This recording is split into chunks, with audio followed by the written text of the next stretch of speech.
Akala ng marami, random lang ang pangalang Albay. Pero galing pala ito sa salitang bye-bye. Kung gusto mo ng maiikling kwentong kasaysayan ng Pilipinas na totoo at nakakagulat, follow ka na ngayon! Noong unang panahon, maraming pamayanan sa Bicol ang nakatira malapit sa dagat at mga baybayin. Ginagamit noon ang salitang baybay o baybay para ilarawan ang coastal areas o tabing dagat. Pagdating ng mga Espanyol noong 1500, narinig nila ang salitang baybay at isinulat ito bilang albay.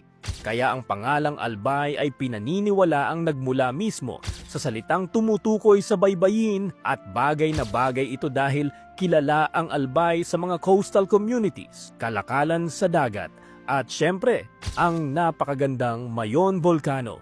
Ayon sa mga historiador at lokal na tala sa Bicol Region, isa ito sa pinakatinatanggap na paliwanag tungkol sa pinagmulan ng pangalang Albay.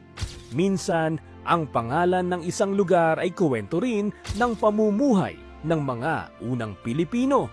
Ano pa kayang ibang pangalan ng lugar sa Pilipinas ang may nakatagong kasaysayan? Salamat sa panunood. Follow para sa mas marami pang totoong kwentong kasaysayan ng Pilipinas.